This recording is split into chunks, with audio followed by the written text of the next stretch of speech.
Hey everybody, it's time to hop aboard the Big Thunder Podcast. Wildest podcast in the wilderness. Yeehaw!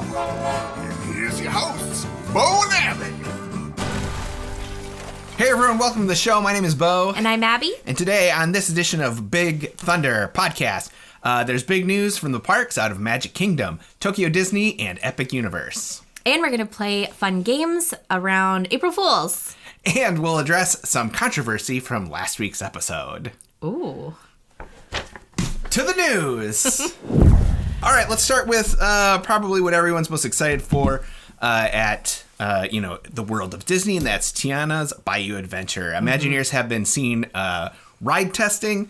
They had to put up a little sign that said, sorry guys, this isn't for you. And then there are rumors that it could be open as soon as Memorial Day. Very exciting. Imagine how sad you'd be if you were there right now and you saw people in it and you didn't know and you're just like, oh, yeah, it's time. For sure. The other big thing they announced for it was the new animal band. Imagineers have researched the most common names and animals found around the Louisiana Bayou. Mm-hmm. And yes, of course, I'm sure people were wondering, yes, you will be able to buy stuffies of some of these animals. Of course. Have you seen, who they are, what they're doing, what their band is? The only thing I saw was one of the Disney groups I'm in on Facebook picked apart the license plate that the bunny is holding for Easter eggs. It's a conspiracy. On, what the numbers mean, if it's like clues. So the only one I've really noticed is the bunny. Yeah, Bunny. The bunny is Gritty the rabbit. He plays a washboard made out of a license plate. Yeah. We also got, and I'm probably going to butcher some of these, Bahalia the beaver. Bahalia a percussionist who makes instruments out of natural materials. Mm-hmm. We've got Bo the possum. Yeah, I know, right? It's a lady possum. It's a lady Bo. Yeah. Playing the upright gourd bass. Apollo the raccoon, who plays the squeeze box, which is like an accordion kind of thing. Okay. You ever seen those, the guys and you'll see like a monkey playing a thing, and yeah, that's a squeeze box. Okay. Then Rufus the turtle, he plays the harmonica. Okay. And then Timoleon the otter, who is a fiddle player. Okay. So yeah, these are all your new characters coming to Tiana's Bayou Adventure. With Tiana and Naveen and Ray. Mama. I always say Ray. Is his name? Well, so this is set after the movie, and spoilers for the movie. Well, so he's there as a star? I would just, yeah. I just, and then Mama Odie. Yeah. And Lou the crocodile, alligator. Yeah. Yeah. Cool. Okay, moving on to the other side of the world, Tokyo Disney Resort is getting It's a Small World with Groot. It's a Small World with Groot? For a limited time, beginning in the winter of 2025. The classic attraction will find Groot and friends from the MCU visiting Earth for a vacation across various locations on Earth and experience their regional cultures and music. The Marvel characters featured on the promo art are done in the classic Mary Blair style, including, obviously, the Guardians of the Galaxy, but also Black Panther, Ms. Marvel, Captain Marvel, Goose, Ant-Man, the Wasp, Smart Hulk, the Sam Wilson Captain America, Wong Doctor Strange, and Thor, but it could also be the Mighty Thor, the Jane Foster Thor. So they're going to make, the dolls of them? I would assume so, yeah. Oh, that's cute. That's not what I was expecting when you first read it. Yeah. So, yeah, It's a Small World with Groot for a limited time in the winter of 2025 over in Tokyo. Very fun. So, yeah. For those that get to go to Tokyo. I know. It's very cool. Yeah, I think it would definitely, for some people who don't enjoy Small World, I think it would get people on that ride. Which I do enjoy Small World. What do you think? I think it's a great time to sit down and have air conditioning. I will always enjoy Small World for the fact that I have a core memory now of the last time we rode Small World. Our very sweet neighbor did not know we were at Disney and sent me a message that she was going into labor and wondered if we could pop over and sit with the girls. And I'm thousands of miles away listening to little dolls sing to me, but good luck. I was live messaging our 12-year-old being like, this is horrifying, and I'm taking pictures, and she agreed. Let us know in the comments, are you team Small World or team not Small World? All right, so now we get into what I think is the biggest news, or at least the most news of the week. This is out of Epic Universe. This is the How to Train Your Dragon first look we got, the Isle of Berk. So many cool things are coming. So excited. This is the story of the land is set between the first and second movies. It is a vibrant world where raucous Vikings and rambunctious dragons live together in hilarious harmony. Let me just run down some of the attractions. First, something I'm very pumped for is the Untrainable Dragon. This is the live show. They already have it over in Beijing. Yeah. And it looks rad. And like when I saw the footage from that, I was so jealous. So the fact that it's coming to Orlando is awesome. Also coming to the Isle of Berk is the Kid Training Camp. This is a play area for little kids. Are they going to have dragons? I'm assuming it's going to be similar to like the thing in Jurassic World, little play area. I wouldn't know. I avoid Jurassic World at all costs. Are you going to be okay with this? I mean, there's not a big leap between dragons and dinosaurs. Yeah. Yes, because the dragons let you ride them, and the dinosaurs eat you when you go to the bathroom. So okay, here's another thing that's awesome. Will you be able to do this? Because I know how you feel about the dinosaur encounter. Will you be able to do the Hiccup Toothless meet and greet?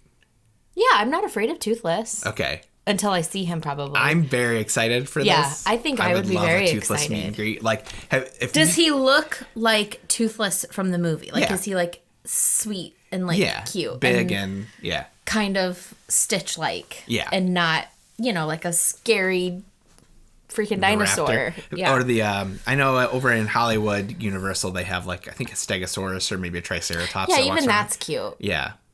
It's just the T-Rex. Would you want to meet a Stegosaurus?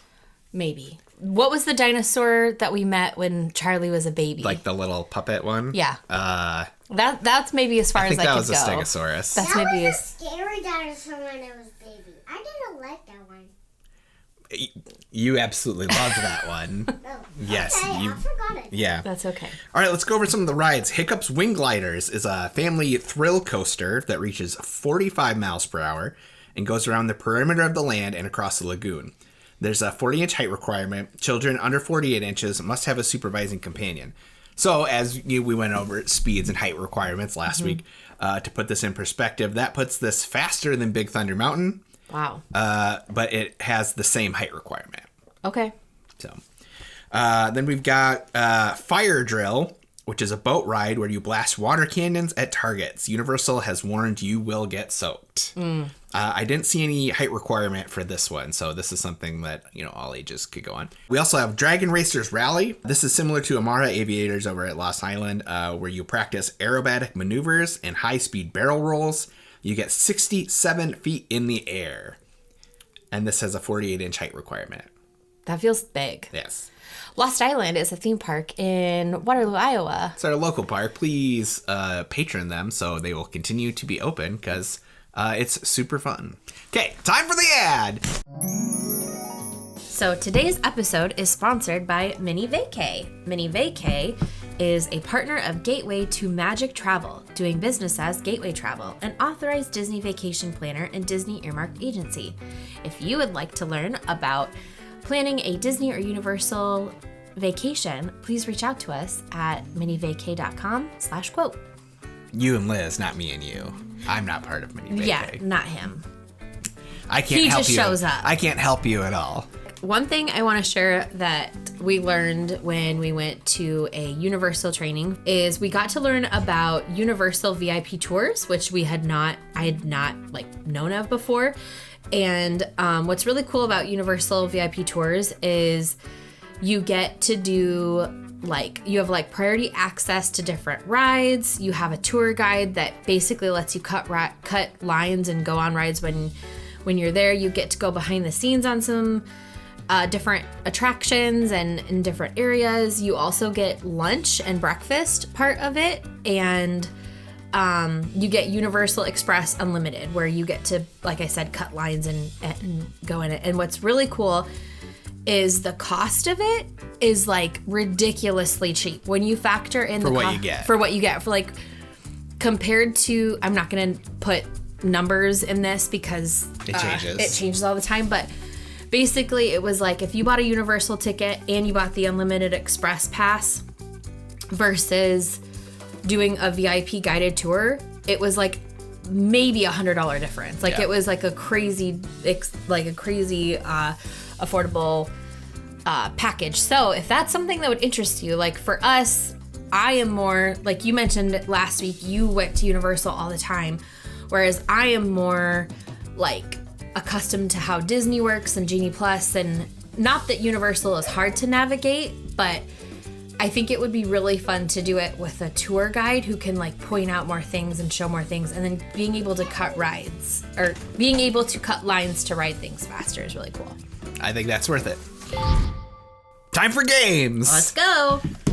First, can we talk about our awesome coffee cups today? Yeah, for those of you watching I'll cut this out of the podcast, but for those of you watching the YouTube. Cheers. Yours is pretty outdated, though. Yeah, but it looks so good with my shirt. A Fast Pass to Friday. Not only is it Saturday, Fast Passes don't exist anymore. I'm already ready to skip the whole next week and go right back to the weekend. All right, the game of the week. This is called FACT OR FODDER. Okay. Disney Plus. Okay? Okay. So, in honor of April Fool's Day, this is, you'll have to figure out when you're being pranked. Okay. And, I figured there was big Disney news, Disney Plus news. There was the merger between Disney Plus and Hulu and ESPN. That has not affected us yet, but for some of you, you have, your Disney Plus has been upgraded. Yes. Here's how you play. I'm going to give you the title, year, and plot of something that you could find on Disney Plus. Okay. You have to tell me if this is an actual movie that is on Disney Plus, or if it's something that I just made up. Okay. Do I have to guess the movie? No, I will give you the title, year, and plot. Oh, you have to guess if it's real or not real. You have to guess if it's fact or fodder. Okay. You get 10 points for every correct answer. If you need additional fun facts to help you decide, I have them, but then your correct answer is only worth 5 points and not 10 points. And when I win, I get... You never get anything except the joy of winning. We need to change that. I'm going to make this also easier for you. You only need 60 points to win this one. Also, I might slip into a voice. For some reason, when I was writing these, I had, it's like the Disney Channel trailer voice guy. Yeah. Okay. That's fine. Okay. So this is from 1998. This is me making the Mickey. Okay. I get it. This is from 1998. Okay. Dog therapist Jack Morgan discovers a psychic connection between himself and the canine companion of a wealthy businessman. But when the millionaire dies and leaves his fortune to the dog, Jack will have to use his psychic abilities to save the fortune and solve a murder. This is You Lucky Dog. True. Fact. That is correct. I've watched this movie. Starring Kirk Cameron and his wife, Chelsea Noble, as well as James Avery from The Fresh Prince of Bel-Air. This is actually the second official DCOM ever under the title Disney Channel Original Movie. Yeah. Do you know... what the first one is? Yeah, do you know the first one? Is it Wish Upon a Star? It is not. Oh. The first one was Under Wraps. Oh, I did not know that. So is Wish Upon a Star like number 3? That was my first Disney Channel movie. It very well could have been. As we've stated before, I was not a Disney Channel youth. I'm sad for you. Yeah, I was a Nickelodeon kid. Okay, next movie. Boo. Next movie. Okay. From 1958. No, sorry, 1959. Okay. 1959. The year my mother was born. Darby O'Gill is a wily old codger and the former caretaker of Lord Fitzpatrick's estate. Seeking a pot of gold, Darby O'Gill has to match wits with the king of the leprechauns, who helps him play matchmaker for his daughter and the strapping lad who has replaced him as caretaker. This is Darby O'Gill and the Little People from 1959. I'm going to say fodder because in 1959 they wouldn't have said little people. I'm sorry, that is a real movie. Really? Real movie. Okay. Fun facts, the actors who played leprechauns were not given any screen credit, nor did Walt Disney allow them in any material to be published about them in the marketing. Disney's intention was to give the illusion he was using real leprechauns for the movie. Now, I will let you know... Were they... They were not little people. They were average-sized people who were shrunk down. Also, Sean Connery plays the strapping lad 3 years before he went on to play James Bond in Dr. No. Little Ellie Taylor is a farm girl passionate about bovine rights. To show the country that cows are just as important as people, she mounts a successful write-in campaign to get her dairy cow Bessie elected as President of the United States. From 1984, this is Commander in Beef. False. Fodder. That is correct. Commander in Beef? Yeah. Yeah. Is that really that far-fetched, though? It's too clever for 1984. Okay. Sorry, 1984. We had already had Star Wars by that point. Star Wars had its entire trilogy by 1984. Your fun facts for this fake movie was that it starred Fairuza Balk right before Return of Oz. So later, Fairuza Balk, you would probably maybe know her best from The Waterboy or... I don't know who that is. Or The Craft. Did you ever see Return to Oz? It's nightmare fuel. No. Okay. And then it was partially funded by the National Pork Producers Council in an effort to deter young people from eating beef. Oh. Next movie. From 2011. To win the title of Blossom Queen, a school popularity contest, high school diva Dylan permits a film club geek classmate Josh to record her popular life, but the film starts documenting her decline instead. This is Geek Charming. Fodder? Sorry, that's Fact from 2011 that stars Modern Family's Sarah Hyland and Jimmy Bellinger, who you'd know best as Artie from Liv and Maddie. Oh, fun. Nope, I don't remember that at all. Sorry. Cast and team.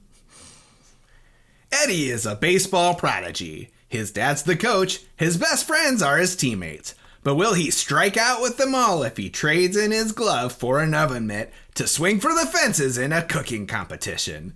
From 2003, this is Eddie's $1 Million Cook-Off. Fact? That is Fact.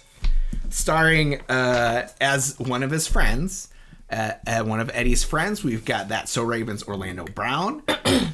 Rose McIver is in this. You know her from those Netflix Christmas princess movies. Or you know her from... Oh. Or you know her from... iZombie? Yeah. Mm-hmm. Okay. Mm-hmm. And then Bobby Flay is in it as Bobby Flay. Well, I mean, 2003, that would have been like... Peak Bobby Flay. Yeah. Mm-hmm. This is 1958.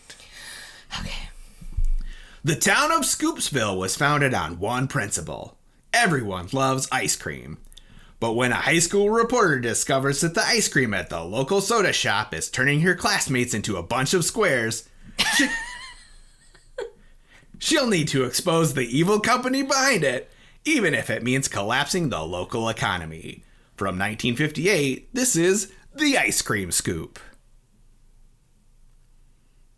Fact? Again, you could ask for additional facts. Is it a fact? No, I made that up. Okay. I should have known. What? Anyway. Starring Debbie Reynolds and Annette Funicello. The ice cream used in production was made out of mashed potatoes and a food dye that is banned in most countries. Except America. Again, it's not real, though. But if you told me it was, those would all be facts. Because you do use mashed potatoes when you... Typically, yes, on film sets, because it doesn't melt. All right, next one from 1969. Beach bum Teddy is in danger of being shipped off to military school unless he wins the Wacky Waves surfing competition. Wacky Waves surfing competition. But he'll have some help when he discovers a laid-back creature who loves to hang 10. This is Surf's Up Sasquatch. Fodder? Yes, correct. I made that one up. Okay. At first it was like a bit Cadet Kelly. You think so? Well, it gave me Cadet Kelly vibes, and then I would never, because of your feelings on Hillary Duff, I would not bring up Cadet Kelly. Starring Kurt Russell and Barry Williams, better known as Greg Brady, Surf's Up Sasquatch The Sasquatch suit was covered in yak hair, and when it got wet, would weigh over 200 pounds. Production during the final surfing scene took 2 months to complete because the actor inside the suit was continuously plagued with exhaustion. You worked really hard on me. I worked very hard on this. Okay. 1971. Research scientist Professor Dooley takes home a duck from his research laboratory as a pet for his son, but soon finds out that it lays golden eggs. This is $1 Million Duck. True. It is true. It's one of only 3 movies that Gene Siskel walked out of. Who's Gene Siskel? Like Siskel and Ebert. Oh, shoot. The others being 1980s horror film Maniac and the 1996 comedy Black Sheep. Okay. Wow. Sorry, Disney. 2004. Okay. Maddie Dolan is tired of being labeled a Navy brat. But while on a take your kid to work trip aboard her father's naval vessel, 9/11 happens, and the ship is ordered into combat mode. This is Tiger Cruise. Fodder. Disney would not touch that. How confident do you feel about that? Disney made a 9/11 movie in 2004. 3 years, like, we're fresh. Starring Hayden Panettiere, Bill Pullman, Jeanette McCurdy's in a scene, Chris Ellis from Amelia 2.0 is in it, and one of the Mighty Ducks is in it. Which one? The cowboy one. Okay. Whoa, dude. It's one of only 3 DCOMs to bear a viewer discretion warning at the beginning of the film. The others being Don't Look Under the Bed, that had scary images, and Wendy Wu Homecoming Warrior, which was violence. Yes, I know. Dang. Yeah. So, yeah. 2000, I mean, Hayden, well, I didn't really super love Disney movies probably around there because I would have been, like a junior in high school? Yeah. The Tiger Cruise, they're called Tigers. They're like the kids of, or relatives of people on the boat. So it's like all the naval officers or naval, people in the Navy that are on the aircraft carrier. They have like family members come, kids or parents or whatever. And then while on the boat, like in the middle of it. And where's the boat located? It's like in the water. Like they're out in the ocean. Okay. And then 9/11 happens. I think they might be near Pearl Harbor when this happens. Okay. And then 9/11 happens. Yes. And then what do? They go into like panic mode and like all hands on deck. To do what though? In case, just like organizing in case they need to go do military things. The children? No, the children, they get like put in a room and they're not allowed to talk to their family members because the family members are off doing like their work. But Hayden Panettiere keeps sneaking out to go talk to her dad. And then So this was on the Disney Channel? Yes. And I do not remember this. They promoted it like it was just any other movie. Disney Channel movie. I don't. Did they end up like pulling it? Is it still on? No. Yeah, it's on Disney Plus. Yeah. Oh my God. It's on Disney Plus. I don't remember that at all. And like it was partially funded by the Navy. I do think it was to like get young people to like think the U.S. military complex is something to be pumped about. It was probably like a recruitment tactic. Yeah, it's like Top Gun. We're like fresh in a war. Yeah. Jesus. Okay. Yeah. Okay.